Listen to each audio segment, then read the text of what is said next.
அண்ணார்ந்து பார்த்து அவரிடம், சக்கேயு, விரைவாக இறங்கி வாரும், இன்று உமது வீட்டில் நான் தங்க வேண்டும் என்றார்.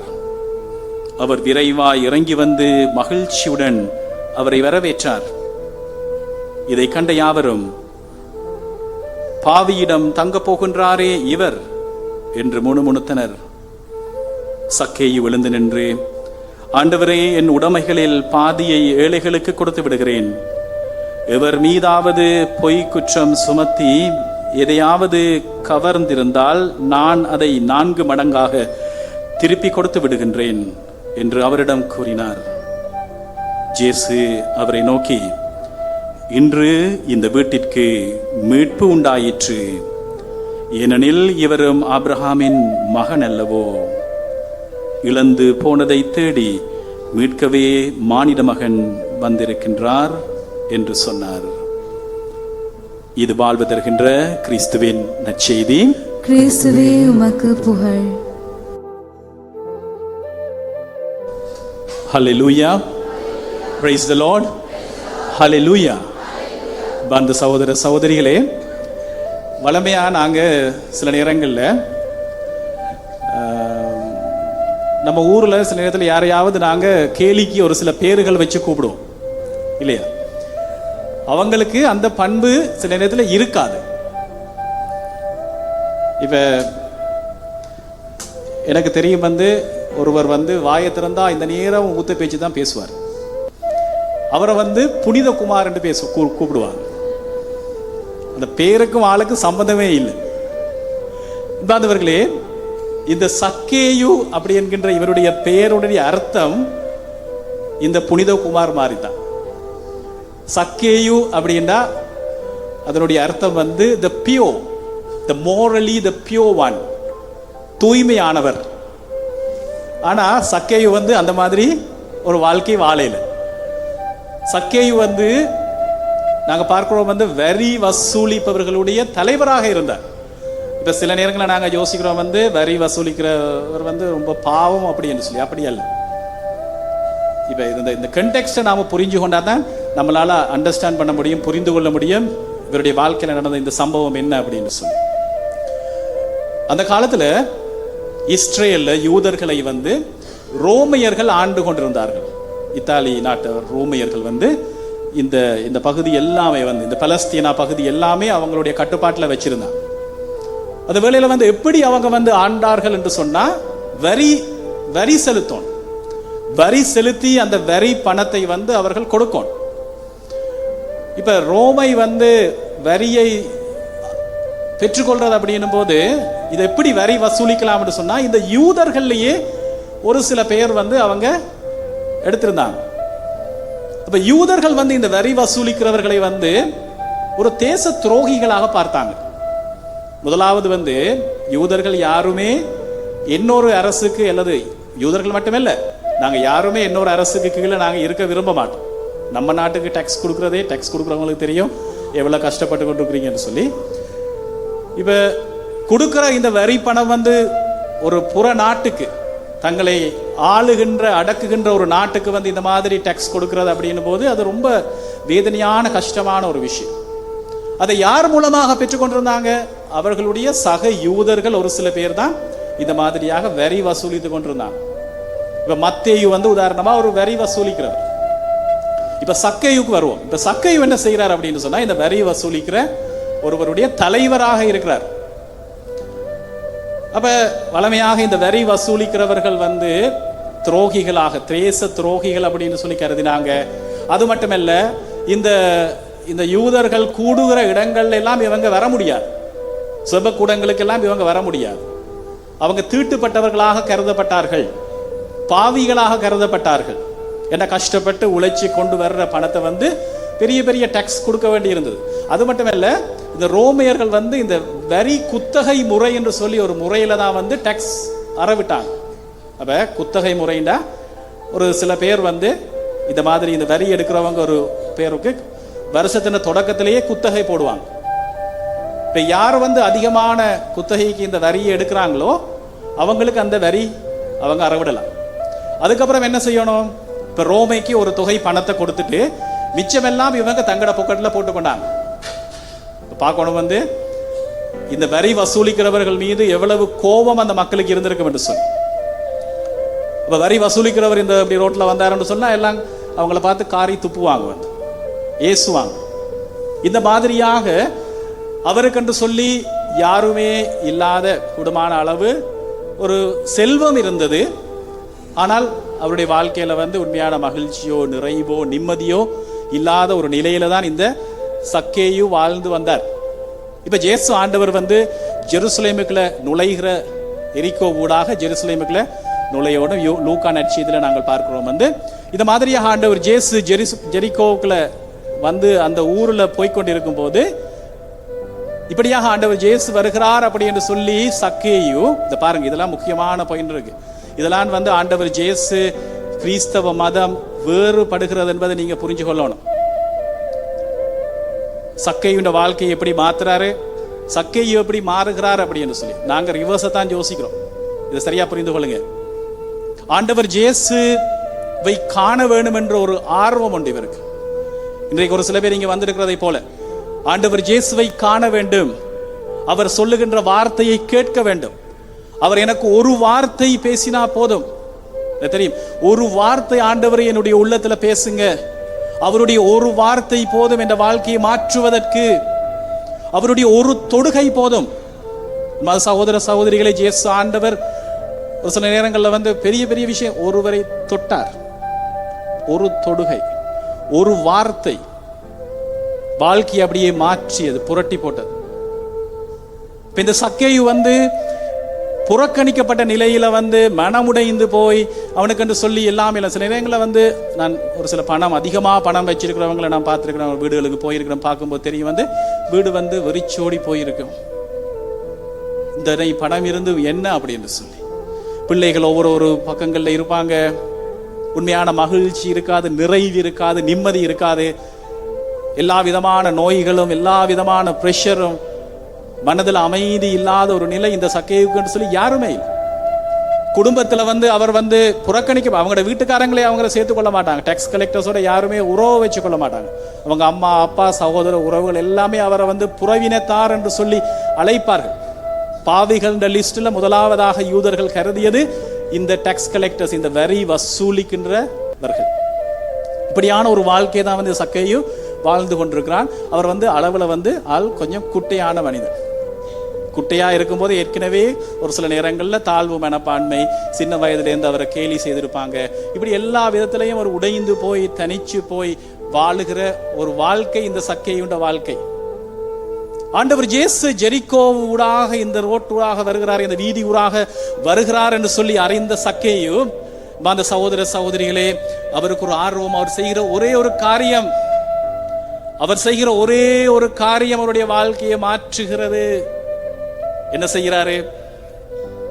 அவ்வளவு பேர் அங்க இருக்கிறாங்க, அவர் வந்து அங்க ஒரு மரத்தின் மீது ஏறி இயேசுவை நான் ஒரு பார்த்தா போதும், அவர் என்னோட பேசுவார் என்று கூட இல்லை. யார் இந்த இயேசு? எத்தனையோ பேருக்கு வாழ்க்கையை கொடுக்கிறார், கேள்விப்பட்டிருக்கிறாரு. வரி வசூலிக்கிறவர்கள், பாவிகள், சமுதாயத்தால் ஒதுக்கி வைக்கப்பட்டவர்களோடு சேர்ந்து இவர் திரிகிறார், எல்லாரையும் ஏற்றுக்கொள்கிறார், அன்பு செய்கிறார். அந்த மனிதனை நான் பார்க்க வேண்டும்.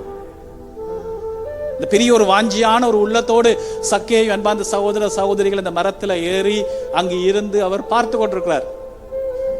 நட்சத்திரத்தில் சொல்லப்படுகிறது, பெரும் திரளான மக்கள் அந்த வழியாக போய்கொண்டிருக்கிறாங்க. ஒரு விதத்துல சக்கேயு வந்து பாருங்க, அந்த இடத்துக்கு வர்றது வளமையா வரமாட்டார். ஏனென்றா கல்லால் அடிப்பாங்க, காரை துப்புவாங்க, ஏசுவாங்க. இது பிராக்டிகலா வளமையா நடக்கிற விஷயம். சக்கேயு வந்து மரத்தின் மீது ஏறி ஒரு பொசிஷன் எடுத்து அமர்ந்து பார்த்து கொண்டிருக்கிறாரு. இயேசு வருகிறாரு. ஆண்டவர் இயேசு அந்த வழியால வர்றாரு, பார்க்கிறாரு. அந்த முதல் பார்வையிலே அப்படியே கவர்ந்து போய் வாவ் அப்படின்னு சொல்லி இருக்கிறாரு. மதங்களே, ஆண்டவர் இயேசு செய்கிற காரியத்தை பாருங்க. இதுதான் வந்து இறைவனுடைய பரிவு உள்ளம். ஆண்டவர் இயேசு அந்த இடத்துக்கு வந்து அந்த இடத்துல அவர் நின்று சக்கேயுவை திரும்பி பார்த்து, ஏய் சக்கேயு, வாட்ஸ் அப் மேன்? சக்கேயு, என்ன செய்கிறாய்? கீழே இறங்கி வா. இதுவரைக்கும் யாரும் அந்த மாதிரியாக அவரை வந்து நல்ல மாதிரி அன்பாக பண்பாக பாசமாக கூப்பிட்டதே கிடையாது. விரைவாக இறங்கி வா, ஏனென்று சொன்னால் நான் உன்னுடைய வீட்டிற்கு நான் வரணும், உன்னோடு நான் உறவு கொள்ள விரும்புகிறேன், உன்னுடைய வீட்டுக்கு வந்து உன்னோடு பழக விரும்புகிறேன். இதுவரைக்கும் யாரும் அவருடைய வீட்டுக்கு போனது கிடையாது, போய் ஒரு வாய் சாப்பிட்டது கிடையாது, ஒரு வாய் தண்ணீர் குடித்தது கிடையாது. என்று சொன்னால் அவருடைய வாழ்க்கை முறை அப்படி இருந்துச்சு. பாந்தவர்களே, கிறிஸ்தவத்தில் இருக்கிற வித்தியாசம், இயேசு ஆண்டவர் காட்டிய கடவுளுடைய வித்தியாசம் இது. இன்னும் பல கிறிஸ்தவர்கள் கத்தோலிக்கர் இன்னும் புரிஞ்சே கொள்ளல. இப்ப நான் சொல்றதை சரியா புரிஞ்சு கொள்ளுங்க. ஃபாதர் ஏதோ பிள்ளையா சொல்றாருன்னு யோசிப்பீங்க, சரியா புரிஞ்சு கொள்ளுங்க. சக்கையுடைய வாழ்க்கையில் என்ன நடக்குது என்று சொன்னால், இயேசு ஆண்டவரை காண வேண்டும் என்கின்ற அந்த ஆர்வம் அது நமக்கு இருக்கு. ஆண்டவரை காண வேண்டும் என்று சொல்லி நாங்கள் முதலாவது அடியை நாங்கள் எடுத்து வைக்கிறோம், எடுத்து வச்சிருக்கிறீங்க. எங்களுடைய திருத்தந்தை பிரான்சிஸ் அழகா சொல்லுவார். இது வந்து புத்தகத்தில் எழுதி எவாஞ்சலியம் கௌதியமில் எழுதி வச்சிருக்கிறார். ஒவ்வொருவரும் கடவுளை வந்து ஆண்டவர் இயேசுவை தனிப்பட்ட முறையில் நாங்கள் அனுபவிக்க வேண்டும். Personal encounter with the divine, with God, Lord Jesus. ஏனென்று சொன்னால் நாங்கள் நம்புகிற ஆண்டவர் ஒரு எண்ணக்கருவல்ல. Is not just a concept. அவர் ஒரு எண்ணக்கருவல்ல, மாறாக வாழுகிற உயிருள்ள ஆண்டவர். உயிருள்ள ஆண்டவர்னா நானும் நீங்களும் இப்போ நமக்கு உயிர் இருக்குன்னு தான் நினைக்கிறோம் இல்லையா? ஒரு சில பேர் அப்படியே தூங்கிட்டு இருக்கிறவங்க தூக்கத்தில் உயிரோடு இருக்கிறாங்க. ஆனால் இப்போ உயிருள்ளவர் அப்படின்னு சொன்னால், நான் இங்கே இருந்து பேசுறது உங்களுக்கு அங்கே கேட்குது இல்லையா? நீங்கள் பேசினாலும் எனக்கு கேட்கும். ஒரு உயிரோட்டம் இங்கே இருக்கு. அதே மாதிரி உயிருள்ள ஆண்டவர் அப்படின்னு சொன்னால், அன்பார்ந்தவர்களே, எங்களுடைய வாழ்வின் மீது அக்கறை உள்ளவர். நாங்கள் பேசுவது, கேட்பது, நாங்கள் அழைப்பது, எல்லாவற்றின் மீதும் அக்கறையுள்ள ஆண்டவர் இயேசு ஆண்டவர். அவைதான் திருத்தந்தை சொல்றார் வந்து, இயேசு ஆண்டவரோடு நாம தனிப்பட்ட முறையில ஒரு அனுபவம் எங்களுக்கு இருக்கணும், ஒரு என்கவுண்டர் இருக்கணும். அந்த தனிப்பட்ட முறையில் நாங்கள் ஆண்டவர் இயேசுவை நோக்கி நாங்கள் ஒரு அடி, ஒரு ஸ்டெப் நாங்கள் எடுத்து வைத்தோம் என்று சொன்னால், ஆண்டவர் இயேசு எங்களை தேடி 1000 அடிகள் எடுத்து வைப்பார். எடுத்து வைத்து எங்களுடைய வாழ்க்கையை மாற்றுவார். எங்களுக்கு வேண்டிய அந்த வல்லமையை தருவார், எங்களை நிரப்புவார், தன்னுடைய கிருபையால் எங்களை அப்படியே தூக்கி கொண்டு செல்வார். சக்கைக்கு நடந்தது அதுதான். சகோதர சகோதரிகளை, ஆண்டவரை காண வேண்டும் என்கின்ற அந்த ஸ்டெப் அவன் எடுத்து வைக்கிறான். அவனுடைய வாழ்க்கை எப்படி இருக்கு? அவன் எல்லாம் மாறி திருந்தி இந்த டேக்ஸ் கலெக்டர் வேலையை விட்டுட்டு நல்லவனாக வந்து ஆண்டவரை தேடி வரையலை. சில நேரத்தில் நாங்கள் நினைப்போம் வந்து நாம் முதல்ல முயற்சி எடுத்து, இதுதான் பழைய ஏற்பாடு, யூத மதம் இதுதான், பழைய சட்டங்கள் சம்பிரதாயங்கள் எல்லாம் ஃபாலோ பண்ணி விருத்த சேதனம் செய்து 613 சட்டங்களையும் நான் ஃபாலோ பண்ணின பிறகுதான் நான் கடவுளிடம் வரலாம் என்று சொன்னால் யாராலும் வர முடியாது. இதை சரியா நாங்கள் புரிஞ்சு கொள்ளணும். செய்ய வேண்டியது அன்பான சகோதர சகோதரிகளே, ஆண்டவர் இயேசுவிடம் வரும் பொழுது, ஆண்டவர் இயேசுவால நாங்கள் நிரப்பப்படும் பொழுது எங்களுடைய வாழ்க்கை மாறத் தொடங்கும். நீங்கள் ஆண்டவர் இயேசுவால தொடர்ந்து நிரப்பப்படும் போது உங்களால பாவம் கூட செய்ய முடியாது. இந்த நேரம் பார்த்தாலே எனக்கு பாவம், பிரச்சனை, கவலை, கண்ணீர், இந்த பிரச்சனைகளை இருக்கிறேன்னு சொன்னால் நாங்கள் செய்ய வேண்டிய பதில் என்னவென்று சொன்னால், ஆண்டவர் இயேசுவால தூய ஆவியால உங்களை நிரப்பிக் கொள்ளுங்க. ஆண்டவர் இயேசுவால நிரப்ப நிரப்ப நிரப்ப ஒரு கட்டம் வரும், உங்களுடைய வாழ்க்கை மாறத் தொடங்கும். ஆண்டவருடைய கிருபையை உங்களை சூழ்ந்து கொண்டு உங்களை அப்படியே அது ஒரு பனி மூட்டம், ஒரு முகில் கூட்டம் அப்படியே சூழ்ந்து உங்களை அழைத்து செல்வதை போல உங்களை வந்து அவர் தாங்கி செல்வார். அந்த நேரம் உங்களோட வாழ்க்கையே மாறிடும். சில நேரங்களில் நாம எவ்வளவு முயற்சி எடுத்து நாங்கள் பார்த்துருக்குறோம், எவ்வளவோ முயற்சி எடுத்து என்னுடைய வில் பவரை கொண்டு நான் சரியா இருக்கணும், கோவப்படக்கூடாது, உதாரணமாக கோவப்படக்கூடாது, இன்றைக்கு காலையிலிருந்து நான் கோவப்படக்கூடாதுன்னு யாராவது முடிவு பண்ணியிருப்பீங்க. அன்றைக்கு தான் அதிகமாக கோவப்பட்டிருப்பீங்க. ஏன்னு சொன்னால் இங்கே வந்து நாங்கள் இன்னும் எங்கட வெள்ளமையில தான் நாங்கள் நம்பிட்டு வாழ்ந்துட்டு இருக்கிறோம். அது வெல்ல கிறிஸ்தவம், அது வெல்ல இயேசு ஆண்டவர் வெளிப்படுத்திய அந்த ரகசியம் இது. இயேசு ஆண்டவரை நாங்கள் பெற்றுக்கொள்ளும் பொழுது, என்பது சகோதர சகோதரி கவனமாக கவனித்துக் கொள்ளுங்க, இயேசு ஆண்டவரை பெற்றுக்கொள்ளும் பொழுது, இயேசு ஆண்டவரால் நாங்கள் தொடர்ச்சியாக நிரப்பும் பொழுது எங்களுடைய வாழ்க்கையை அவர் தாங்கிக் கொள்வார். எங்களுடைய வாழ்க்கையில வந்து மகிழ்ச்சி நிறைவாக இருக்கும். நாங்கள் சில வேளைகளில் கஷ்டமான பிரச்சனைகளால நீங்கள் போயிட்டு இருப்பீங்க, ஆனா உங்களோட வாழ்க்கையில மகிழ்ச்சி இருக்கு. சுத்தி இருக்கிறவங்க கேட்பாங்க, எப்படி உங்களால மகிழ்ச்சியாக இருக்கு? உங்களுக்கு தெரியும் ரகசியம் என்னன்னு சொல்லி. உங்களோட வாழ்க்கையில அமைதி இருக்கும், நிம்மதி இருக்கும். நான் தருகிற அமைதி இந்த உலகம் தருகிற அமைதி போல அல்ல என்று ஆண்டவர் சொன்னதனுடைய அர்த்தம் இது. கடவுள் அனுபவத்தில் நாங்கள் நிறையும் பொழுது இந்த குணங்கள் எல்லாமே இதெல்லாம் இஃபெக்ட்ஸ். எங்களோட வாழ்க்கையில மகிழ்ச்சி இருக்கும், நிறைவு இருக்கும், எங்களோட பிரச்சனைகளுக்குமான தீர்வுகளை அவர் தந்து கொண்டிருப்பாரு அற்புதமான முறையில். நாமளே யோசிச்சு, நாமளே எங்களோட இன்ஃப்ளூயன்ஸை பாவிச்சு அங்க ஓடி இங்க ஓடி சில வேளைகளில் எதுவுமே எங்களால் செய்ய முடியாம இருக்கும். ஆனால் இயேசு ஆண்டவரிடம் நாங்கள் இதை கொடுக்கும் போது அற்புதமான முறையில் நாங்கள் ஒன்று அப்படியே போக வேண்டியதான். தன்னுடைய தூதர்களை அனுப்பி அவர் செய்ய வேண்டிய காரியங்களை அவர் செய்திருப்பார். சகோதர சகோதரிகளை, வாழ்க்கையில மாற்றம் எப்படி நடக்குதுன்னு பாருங்க. சக்கையினுடைய வீட்டுக்கு ஆண்டவர் போகிறார். சக்கையால நம்பவே முடியல, இப்படி ஒரு விஷயம் அவருடைய வாழ்க்கையில நடக்குதுன்னு சொல்லி. நம்முடைய வீட்டுக்கு யாருமே வர மாட்டாங்க, ஆனால் ஆண்டவர் இயேசு என்னுடைய வீட்டுக்கு வருகிறார். வீட்டுக்கு வந்து பந்தியில அமர்ந்து கொள்றாரு. முதல் தடவையாக எத்தனையோ ஆண்டுகளுக்கு பிறகு அந்த வீட்டில் ஒரு செலிப்ரேஷன். அத்தனை வருடமாக எதுவுமே இல்லை, தனிமை என்கின்ற அந்த இருட்டில், துன்பத்திலையும் பாரத்திலையும் மன அழுத்தத்திலையும் வாழ்ந்து கொண்டிருந்த சக்கையுடைய வீட்டில் முதலாவது தடவையாக ஒரு மகிழ்ச்சியான ஒரு காரியம். ஆண்டவர் சொல்லவே இல்லை சக்கையை நீ இந்த வாழ்க்கையை மாத்தணும் என்று. பாருங்க, சக்கையை நீ மாறணும், நீ திருந்தோணும், ஆண்டவர் சொல்லவே இல்லை. ஆனால் சக்கையும் சொல்றான், ஆண்டவரே, அவன் உணர்ந்து கொள்றான். ஆண்டவர் இயேசுவை நாங்கள் பெற்றுக்கொள்ளும் பொழுது பிரியமான அன்பு சகோதர சகோதரிகள், இதெல்லாம் நடக்கும். எங்களுக்கு தெரியும், தூய ஆவியானவர் காட்டுவார், நான் செய்கிற இந்த வழி இது பிழை. தூய ஆவியானவர் காட்டுவார். இன்றைக்கு தூய ஆவியானவர் உங்களை தொட்டு அதை காட்டுகிறார் என்று சொன்னால், இன்றைக்கு ஆண்டவர் உங்களை நிரப்பி இருக்கிறார். பாவ அறிக்கைக்கு போங்க, இது இல்லைன்னு சொல்லிட்டு அப்படியே போகாம. என்னோட சொன்னால், பாவம் என்பது இந்த ஆசீர்வாதத்தை எங்களோட வாழ்க்கையில எங்களை அப்படியே பிரிச்சு வைக்கிறது, இறைவனோடு இணையாம இருக்கிறதுக்கு பிரிச்சு வைக்கிற விஷயம். அது இறைவன் எங்களுக்கு காட்டுவார் ஆண்டவரால் நிரப்பும் பொழுது. சக்கையை சொல்றான், நான் எவரையாவது ஏமாற்றி நான் கவர்ந்திருக்கிறேன், சொத்துக்களை அபகரிச்சிருக்கிறேன் என்று சொன்னால், இதான் வாழ்க்கை மாற்றம் நடக்குது. நான் அவருக்கு ஒரு தடவை அல்ல 4 பாகமாக நான் திருப்பி கொடுத்துடுறேன். எனக்கு இன்றைய கிடைச்சிருக்க இந்த மகிழ்ச்சி, இந்த நிறைவு, இந்த நிம்மதி, இது ஒரு பெரிய ஆசீர்வாதம், இது எனக்கு வேண்டும் ஆண்டவரே. அந்த வேளையில் ஆண்டவர் சொல்லுவாரு, மகிழ்ச்சியா சிரிச்சு கொண்டு சொல்லுவாரு, இன்றைக்கு இந்த வீட்டுக்கு மீட்பு உண்டாயிற்று. ஹல்லேலூயா, ஹல்லேலூயா, ஹல்லேலூயா, ஹல்லேலூயா. பிரியமான சகோதர சகோதரிகளை, இந்த வேளையில கண்களை மூடுவோமா? உங்களோடு பேசுகிற ஆண்டவர் சரியா நாங்க புரிந்து கொள்ளணும்.